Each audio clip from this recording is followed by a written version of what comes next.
Hey everybody, Grayson here, Poke Prophet. Today we're going to talk about SV Era and Mega Era booster boxes. I touched on this a little bit during yesterday's live stream, but we're going to go a little bit deeper into every single box today, starting with SV Base, and then we'll work towards Phantasmal Flame. So I just want to say across the board, most of the SV Era is actually doing quite well. There are a couple exceptions. I'd say Temporal Forces and of course Journey Together, really not too hot right now. And even Temporal is kind of borderline. You can see it's a 4. It's still a neutral, but it's fairly close to a watch phase. So I think it's actually doing decent. Journey, there's a ton of Journey out there, and we'll get to that later in the video. And then also Mega Evolution in the Mega block. We'll touch on that too. A little bit more supply out there. But starting with SV Base, it's currently a 6 out of 10. It's in a watch phase. You guys know, I think SV Base, it's a decent set. If you have a little bit of exposure, fine. Don't make it a large position. We've talked about this multiple times too over the past month. A lot of the illustration rares in the set are starting to grow in value. I do think a lot of them are slowing down at this point. It makes sense if they're up 100, 200% in a 90-day period. So SC Base doing its thing, not really too much to worry about there. We also pushed an update on TCG Quant yesterday or early this morning.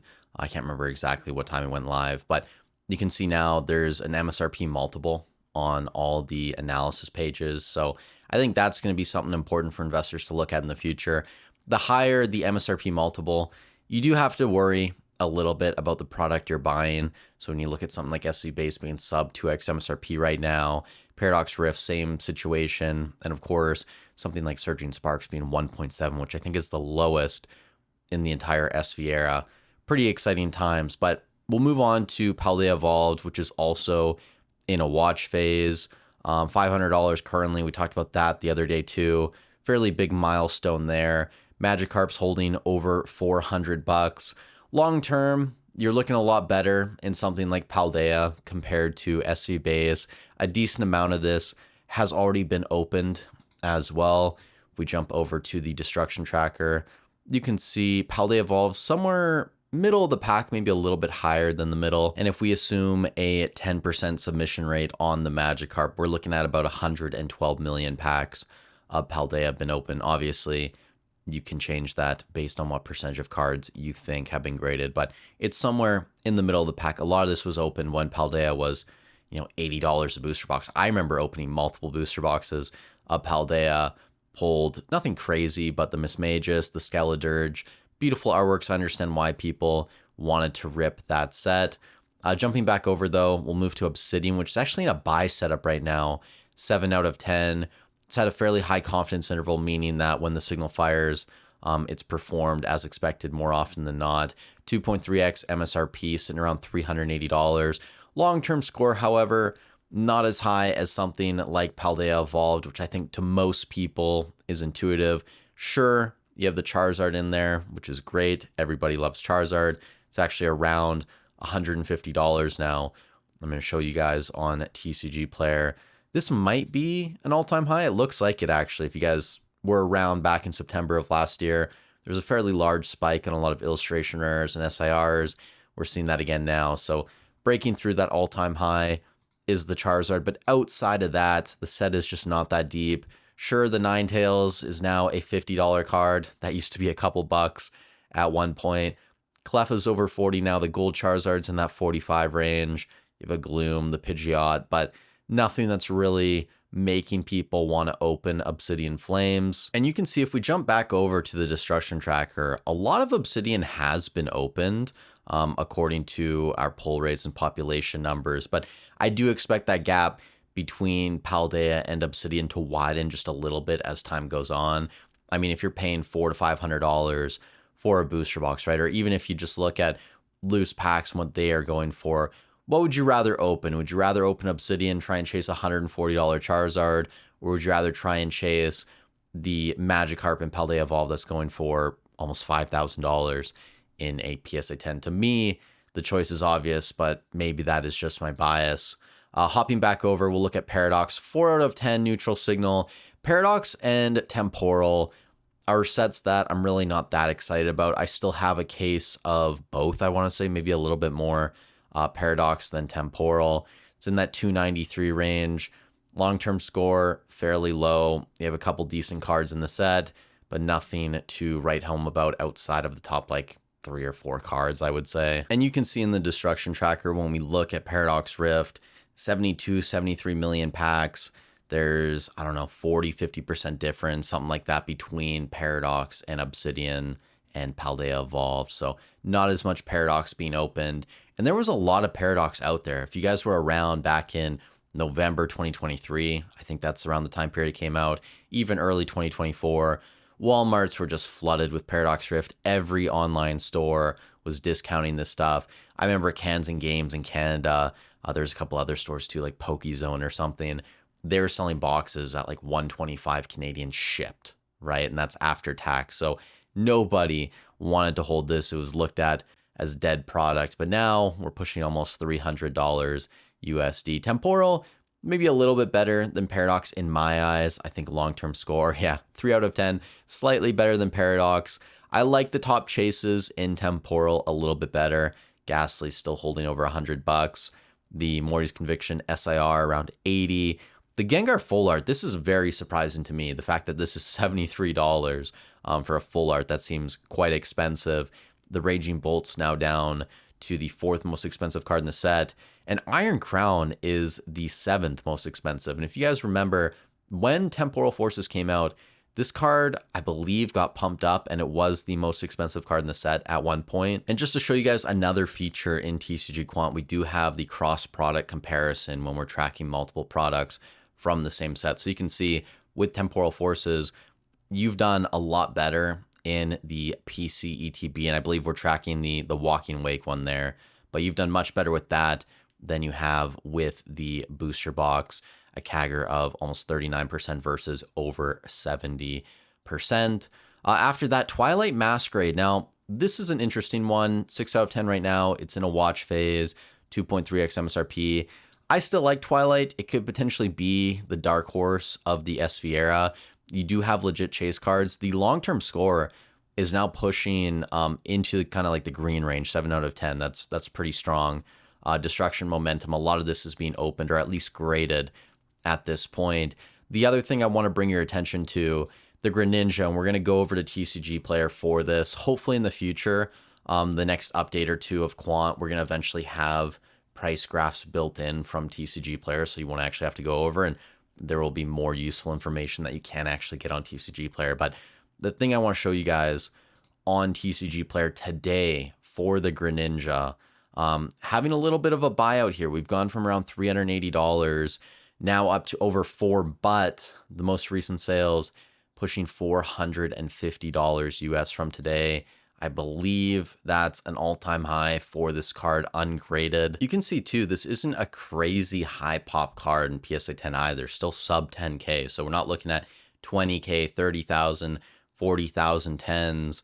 And I do want to jump over to the destruction tracker and just show you guys, Twilight's in the mix as well. And according to our numbers, Twilight's probably been opened a lot more than even Paldea Evolved or Obsidian, which for a lot of people is probably surprising, because I think a lot of people look at something like Paldea Evolved and go, yeah, that's a way better set than Twilight. I think I've even said that before. I would rather have Paldea over Twilight. But when we look at how much is being ripped, there's a significant difference between Paldea and Twilight, getting close to 200 million packs, which still isn't up there with Prismatic surging 151, Destined, but I do think it's a lot higher than most people would give it credit for. So after Twilight, we're going to move on to Stellar Crown, 4 out of 10 buy signal right now. It's in that neutral phase, 2.1x MSRP.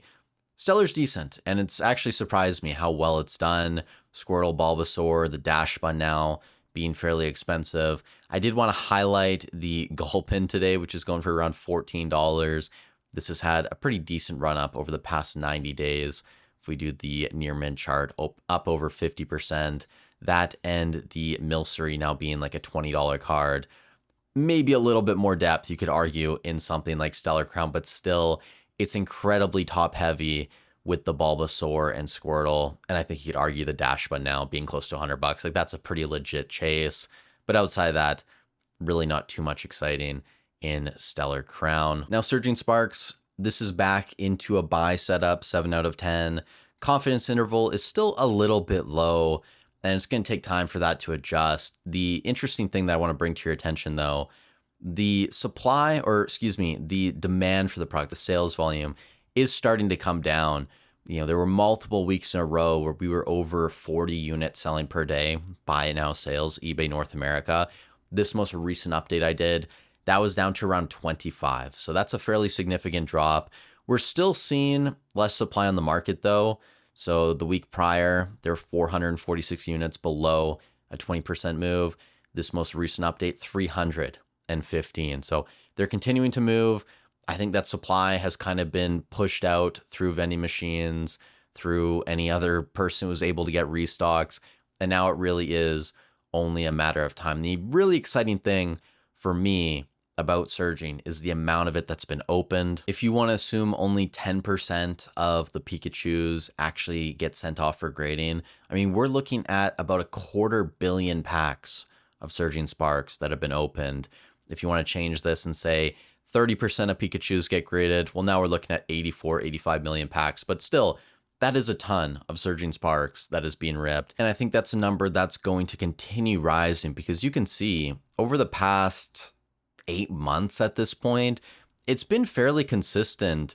And you could argue maybe even the trend line's going up a little bit, around 2,000 cards per week still being graded, which is great to see if you are an owner of sealed Surging Sparks. After that journey together, I mean, this is just depressing. A 0, it's a neutral right now. Not something that I would be buying or paying attention to. People talk about this being a potential sleeper, and I just don't see it. I don't buy it. Maybe a very long time from now, people will be nostalgic about some of these cards. There's just so much Journey Together out there, whether it's the booster bundles, the booster boxes. When we look at the supply on eBay, there are over 800 units, 800 booster boxes below a 20% move, and they're only selling 2 to 3 per day, right? Buy it now sales, eBay North America, and that's for the enhanced version. So if you add in the non-enhanced, you add in auctions, it obviously is a little bit higher than that, but still, it's going to take a very long period of time for the market to chew through what's out there of Journey Together, rather. So even if we don't get more Journey ever, I don't know. It's not something that I'm bullish on in the short term. Destined's also a neutral buy signal right now. Destined's in an interesting spot. We have more supply out there this week compared to last week by a decent amount, going from 116 units up to 243. There was a fairly large seller that put up a new listing with, I think, like 10 cases or 15 cases, whatever it was. Sales volume was up slightly. We're looking at a little bit over 5 boxes selling per day. In terms of Destined as a long-term investment, it's great. You have solid set value. Top 10 value is very high. Long-term score is 10 out of 10, amazing. Then also just showing you guys the booster box versus the PCTB. If you bought at MSRP, you're absolutely crushing it with the PCTB, 779.9% CAGR versus 258% more or less for the booster box. But still, overall, amazing returns on Destined Rivals. And then just a couple sets here in Mega. The Mega Evolution Enhanced boxes.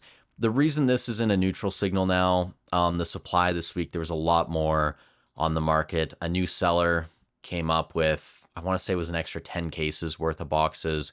So we went from 243 units up to 324 units below a 20% leg up. And sales volume, I believe, was down a little bit. We were closer to 6 units per day last update. We're now down to 5 units per day, which is still really strong for Mega Evolution. I still like this set long term. Top 10 value around $1,500. Total set value over $1,800. That's great. Long term score 7 out of 10. It's looking good. A lot of this is being graded as well. You can see here, 10,000 cards currently per week being processed at PSA. That said, Mega Evolution is definitely playing second fiddle to Phantasmal Flames, which is also in a neutral buy signal. It's not going crazy right now in terms of supply and demand. There's a decent amount of boxes still below a 20% leg up, and they're selling decently well, over 8 boxes per day. So there is more demand for something like Phantasmal compared to Mega Evolution, which I think is something intuitive for a lot of people. Long-term score, 8 out of 10. Great. You have that IP desirability. You have a lot of this being graded, as evidence here, over 13,000 cards, the most recent update that we pulled from PSA. Outside of that, it's Charizard or bust in the set, but I don't really think that's super relevant to bring up anymore. This Charizard has proven that it's enough to carry the set. I am just curious too. We're going to take a detour to TCG Player just to see if there's anything interesting going on here, but I don't believe so. Recent sales still selling anywhere between like 880 and 975. By the way, if you guys enjoy this content, I'd really appreciate if you leave a like on the video and subscribe to the channel. It helps out a ton getting the videos pushed out to more people, getting new people into the community. The goal this year was 20K subs. I don't know if we're gonna get there. It doesn't really matter that much. It's a vanity metric at the end of the day, but I think it'd be cool. If you guys do want to check out TCG Quant, there will be a link in the description. We're running the Founding 50 sale for another 6 days. So you want to get 50% off your first 4 months, you can use the code Founding50 at checkout. Also, if you guys were in the spreadsheet, I sent out an email last night to everybody who hasn't onboarded yet. So definitely check your inbox if you haven't. We're going to grandfather everyone in at the rates they're paying. So some people are in here paying $2.99 because you've been with me for a really long time. Some of you guys are at like $3.99, $5.99. If you had lifetime, we'll get you onboarded too. So just making sure that I take care of everyone who's, taking care of me over the years as well. So thank you all so much for watching the video. I hope you're having a great week. Stay safe wherever you are in the world, and I'll catch you in the next one.